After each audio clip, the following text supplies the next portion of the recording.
Hey everyone, Adam from Underground Hive again, part 5 of the mix breakdown series for our song Under the Moonlight. This part is vocals. If you haven't heard the song, and I'm sure you're sick of me saying this, please go listen to the song in its entirety. Link is in the description.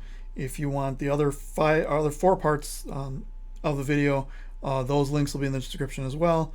If you have any questions on any of this stuff, I don't know if I've said this in every video. Feel free to leave comments, send me a message on Facebook, reply to any of the messages where I post this. Just looking to help, however I can, and bring the community together. Mixing and having fun and making music. So let's get into vocals. We actually have it looks like a lot of tracks here, vocal wise, but it's actually fewer than we've had some songs. Last song we did called Breakaway, we had 32 vocal tracks when everything was said and done. And granted, we had a lot of background vocals. I did a trick where I did a center channel and pan hard right, left and right for each track of a melody or a harmony, and we had 6 or 7 harmony parts in some parts. This one's a little bit more straightforward. What we essentially have is we have two subfolders. I've made one for Dylan, made one for Ray, and that way I can EQ the entire folder as one part and not have to worry about having EQ on every track. But still, we're going to follow almost the same thing: EQ, compression, saturation, and then some tweaky type stuff. So here is, let's start with the lead vocal. This is Dylan's lead vocal on this song. If you check out our channel, listen to the song Breakaway, that is actually Ray singing that. Dylan has a deeper voice, more David Bowie, Jim Morrison type setup or type sound, and so his vocals are completely different than Ray's, but their voices work really well together. So let me just play some raw vocals first, and then I'll start going into what I did. So here is the lead and a double just on the first verse. It was good, so good, under the moonlight again. It was right. So it's a pretty decently recorded vocal. It's a Rode RTK, NTK, I don't know what kind of microphone, some kind of fancy large diaphragm condenser mic, which works really well for vocals. And he's singing two parts, lead and then a double. And again, there's plugins these days that can do the doubling effect. There's some Waves plugins, some others. We find it just gives a better overall feel if he double tracks these vocals. And there are songs that we have him just single track because the vibe of the song leads more focused vocal. One of our songs, Rumors, it's more of a bluesy funk rock kind of a little bit slower song, is single tracked in the verses and double tracked in the choruses. This one, the whole vibe of the song is more of an airy vocal, more of the singing from the top of the mountain, under the moonlight. Imagine that, the type feel. So we'll go through what I'm doing on all the vocals first. What I started on is I started on the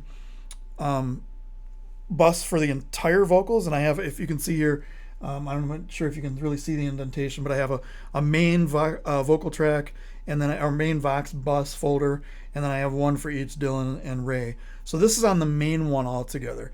I threw this in because I was getting some weird rumbles in the vocals. I was getting, I don't know if Ray didn't record with a pop filter or it was going through it too much. And then on Dylan's, I actually heard him tapping his foot along on the floor, and the microphone stand was picking that up all the way through the mic.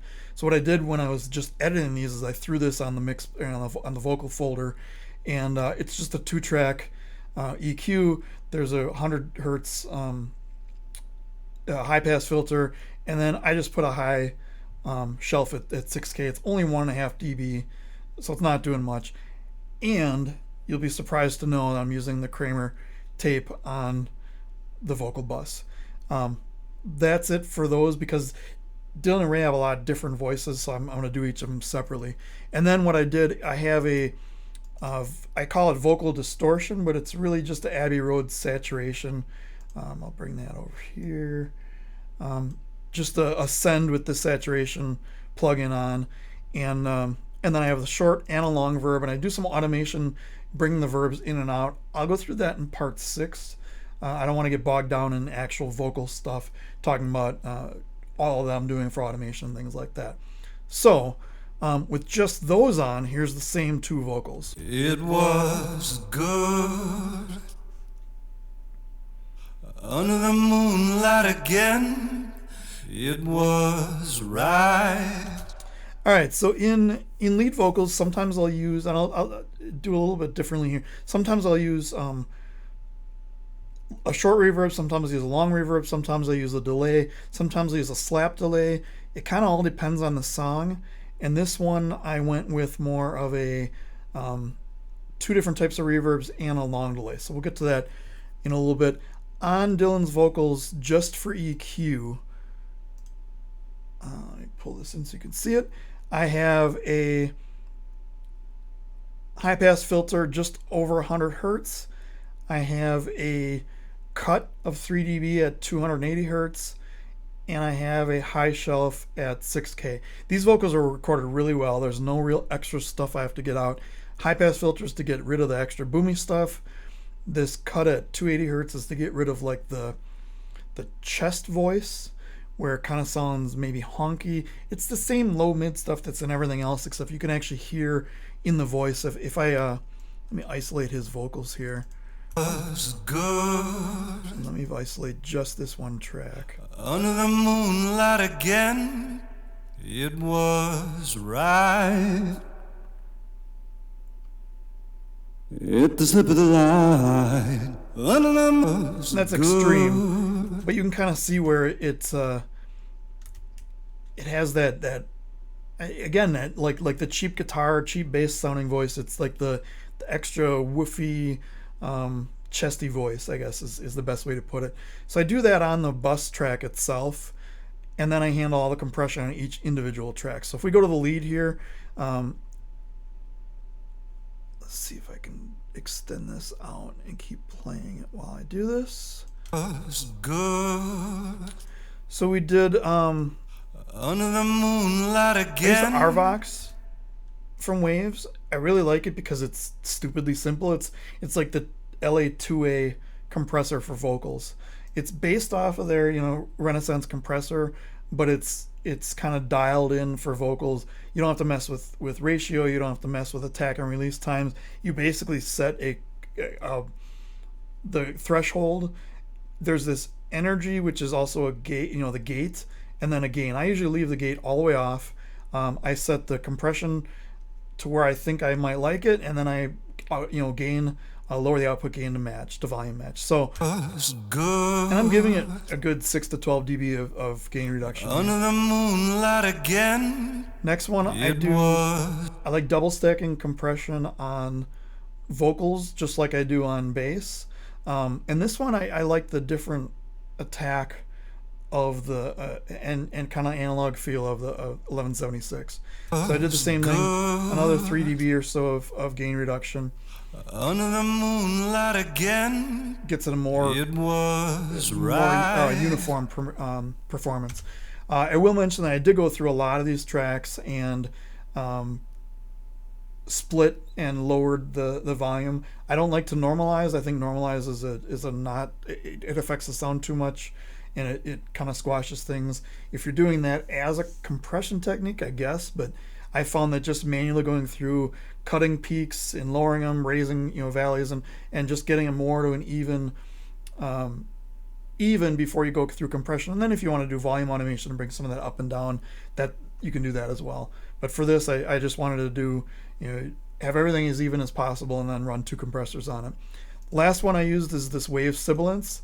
It has a look ahead feature, and it works kind of really well with being able to pick out your frequencies and your Under the moonlight amount again. of sibilance. It doesn't have a whole lot, right. but it really helps tame that down.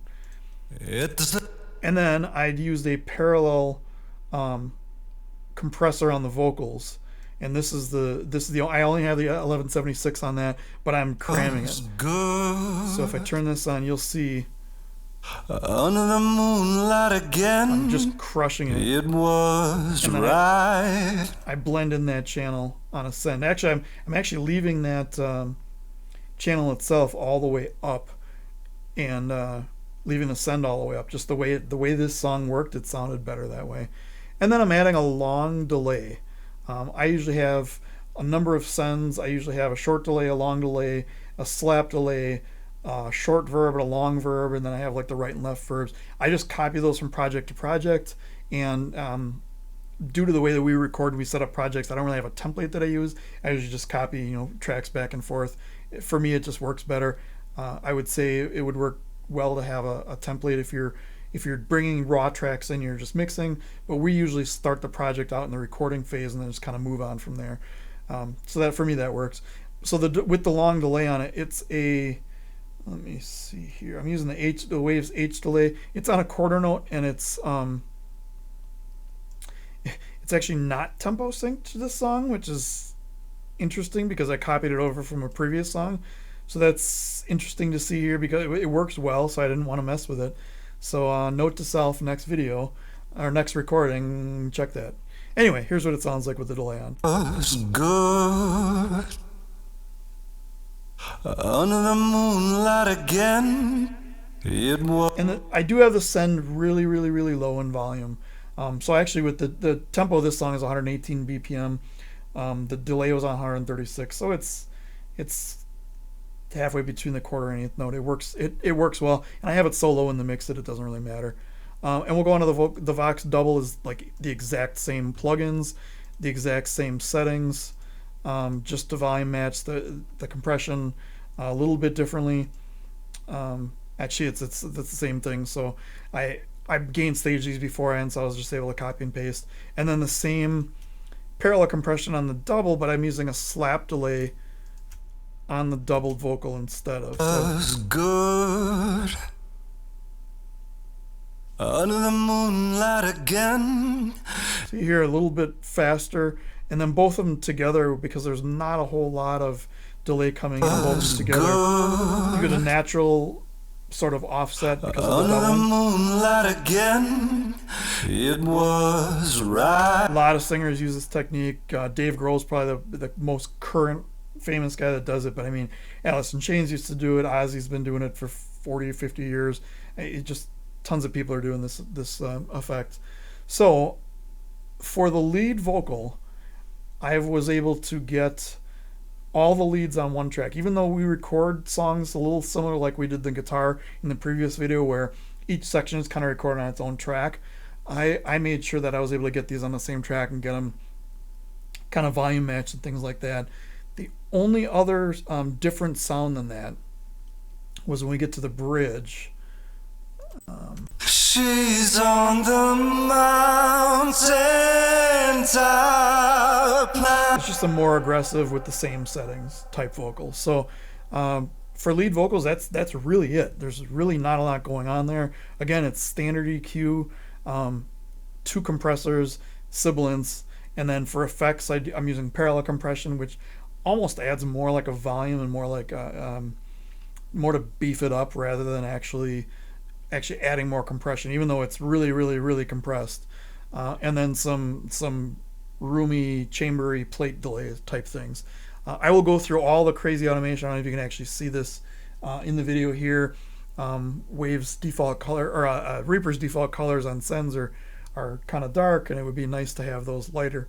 But I'm doing a lot of different things. I'll go into more detail in future, the last video of this series.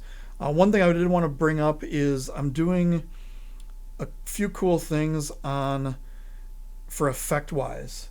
So bring this, make sure you can see this. In the second verse, I'm adding in an echo effect. What I did is I made a copy of the vocal, took the last word, and then shifted it over a little bit in time just by ear, and then put a different set of EQ and compression on it. So the EQ is this peak and valley thing, where it has a really high pass filter up to 200 hertz, down to 4.5K on a low pass filter, and then this bump in somewhere in the low mids. It makes it that telephone kind of megaphone effect. So you can barely hear it because I'm using a lot of parallel compression to bring up the volume. But you have the word pretty sung by the lead and then pretty sung by the echo. I'll play it back once I get the effects in. But to get the vocal or just the EQ in, takes all the top end, the low end out, makes it that like telephone thing, and then I'm squashing it pretty good with compression.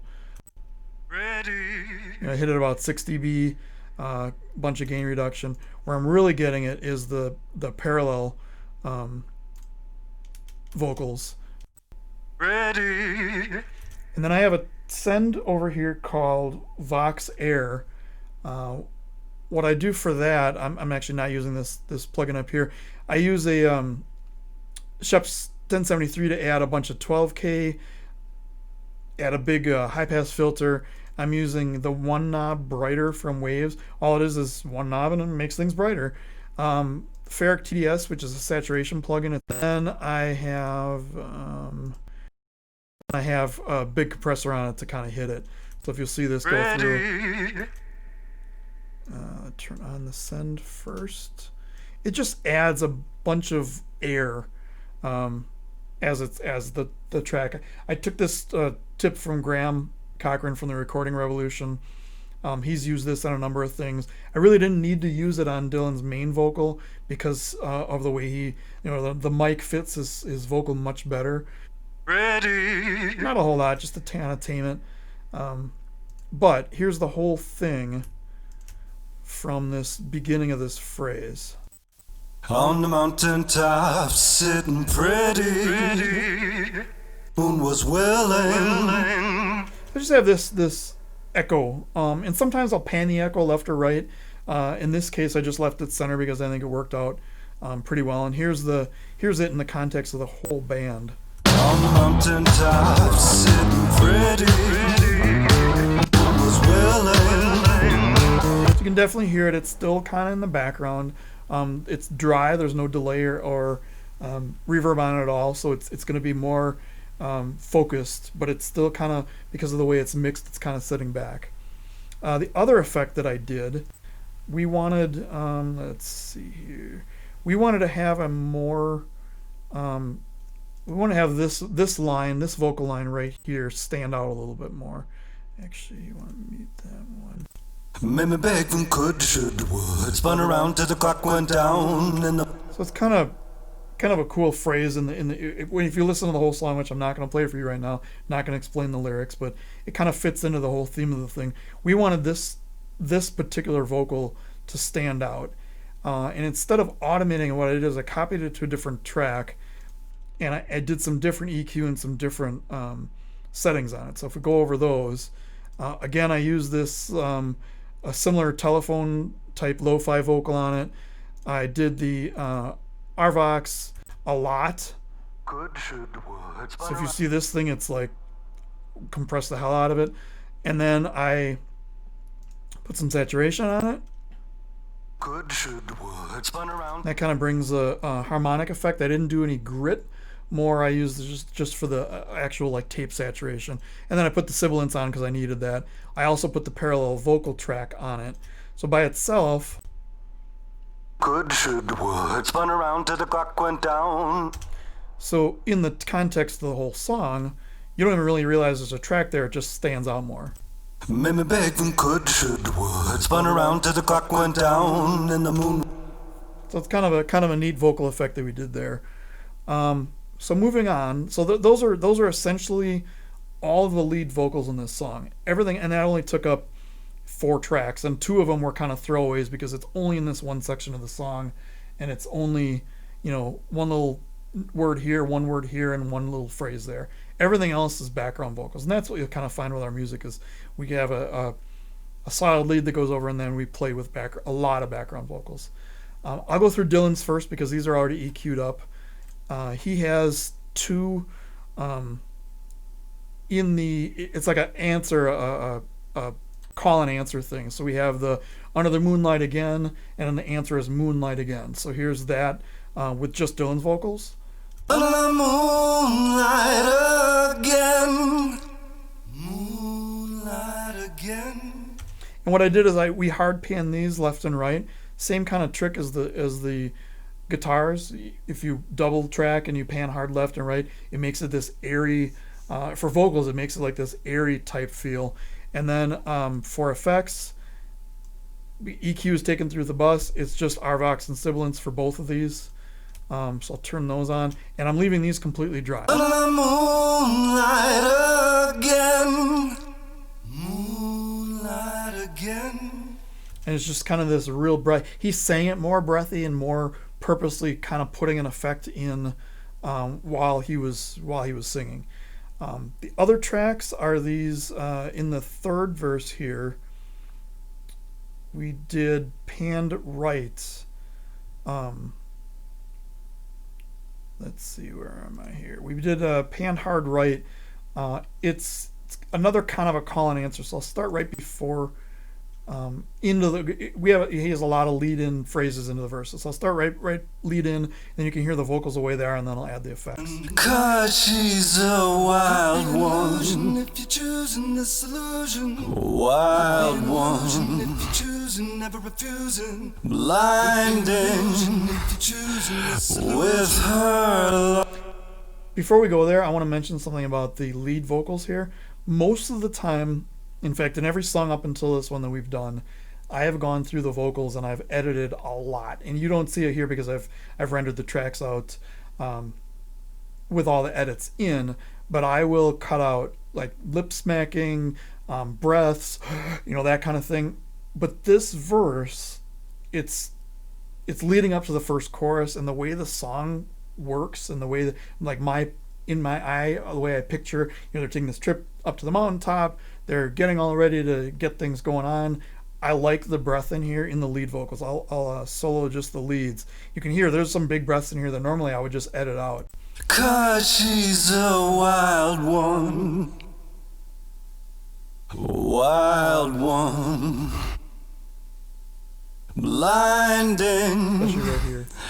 With her love. So there's a lot of breathy in there, and there's like with her, I would almost try to take that out with either a de-esser or a or EQ or something like that. For this, I thought it was a really, really cool effect to keep it in there. So anyway, that's just that. So these background vocals here, it's the same thing. It's the same Arvox. It's the same sibilants, and instead I did the slap delay on it. So starting here. Could be an illusion if you're choosing this illusion. Could be an illusion if you're choosing, never refusing. And then in context with the entire song, start right before. 'Cause she's a wild one, wild one.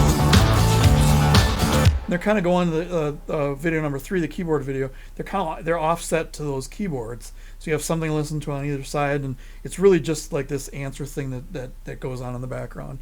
So Dylan's vocals, those are everything that he's doing, leads and backgrounds. Ray's vocals on this are all background vocals. We'll start with EQ. Again, I just did high pass filter. This one is 171. Ray has a little bit higher voice. I can get away with a little bit more. This I kind of just kept the same. His chesty area was a little bit similar, and then his highs were the same. I left those the same. So I'll turn those on for the whole thing. We'll get to his first. Let's go to these first 3 vocals here. Let me just solo Ray's out. So good. And this is another case where panning wise, we didn't want them up the middle with the lead vocal. We kind of wanted them that almost like Beatles-esque or Funkadelic or some of the older time. I mean, like I've been mentioning like the 70s funk. Like if you take our rock side and add like a big dose of like the 70s cop show, Starsky and Hutch and even as cheesy as like Hawaii Five-0 and the A-Team and all that kind of those kind of theme songs and everything. That's the kind of feel we're going for this. For Ray's, again, it's the same exact thing that we're doing on everything else.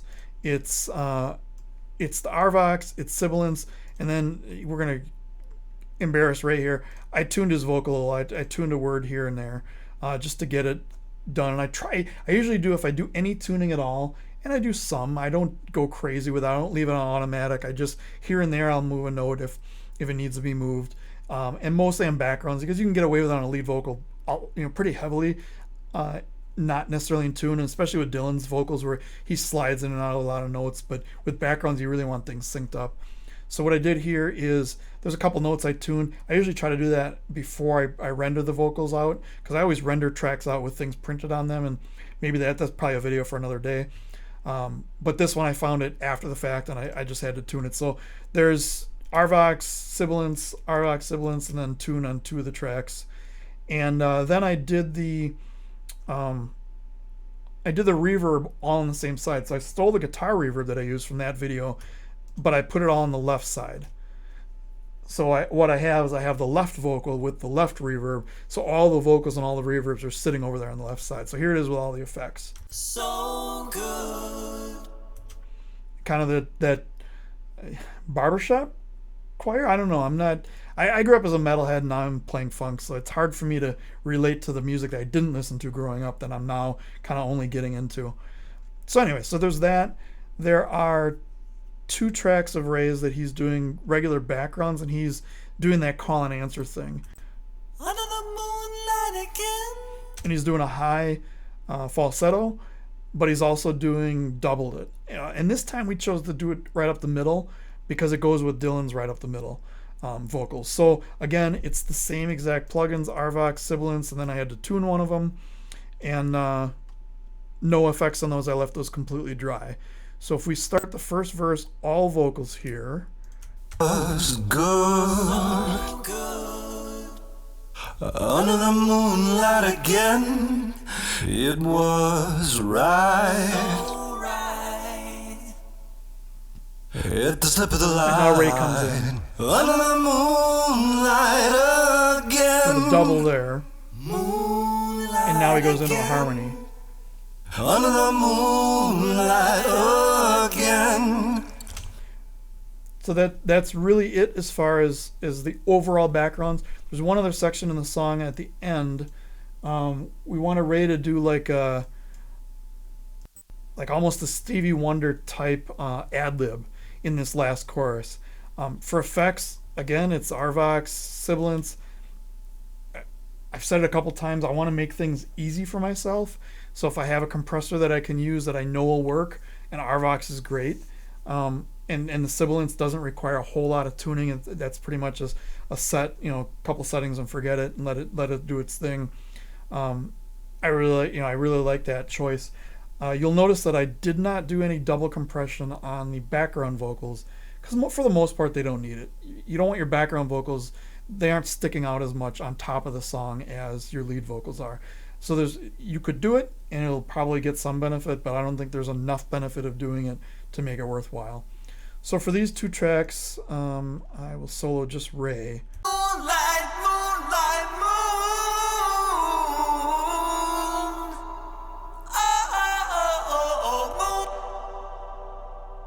So there's that big echo on the mix bus with the reverbs, and then I'm also adding it to the long delay. Moonlight, moonlight, moon.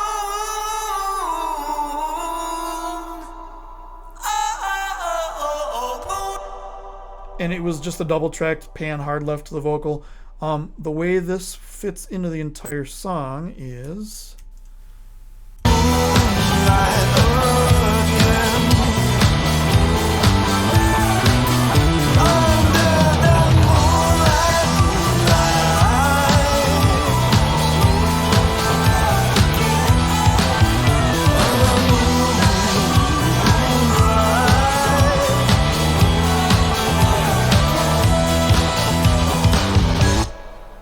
so there it is. Vocals in about a half an hour. Not bad. I thought I was going to take a lot longer than that.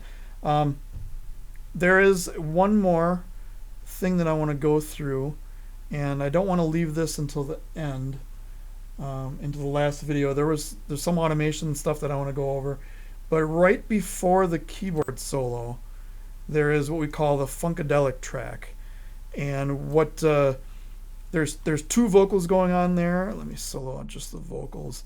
It's the word again, and then he does a, kind of a tail off into the keyboard solo. Moonlight again. So what we did here is we used what we call it funkadelic because that's where it kind of gets roots from that. We wanted a real deep Barry White kind of vocal. Again. You can barely hear it there, but when I start adding stuff onto it, I'll show you what I've done here. This one we double tracked or double stacked compressors on, sibilants, and then I added the saturation plugin. So with just those, Again. and then I added on the exciter, and I also added on the max bass because there's two different ways to approach a low vocal like this. In our song Get Up, there's a low vocal on what we call it the troll vocal. I actually used a high pass filter to take out a lot of the bass because he already had that low pitch in his voice, and it helped cut through with almost that telephone style thing. With this one, we wanted it to be this deep, rich vocal. So adding on the max bass and the exciter did this. Again. And then adding it to the other vocal on the right side. Again. Just an octave. I almost used the parallel compression on it, but I didn't want it to really stand out. And actually, we thought about dipping the volume down and part of that and things, but I think it came out pretty well. So that little vocal piece going into the keyboard solo.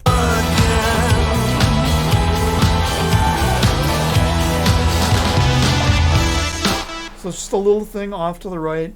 It's this call and answer type thing or whatever it is, kind of leading in. I don't even know if if he does that live. I think it's he says something like "Hit it, Ray," because it's Ray's keyboard solo, and goes on to that. So there, we have all the vocals done. Part 5 is complete. Last part will be automation, master bus, and then the mastering chain that I do. Just a real quick demo of that. See you soon.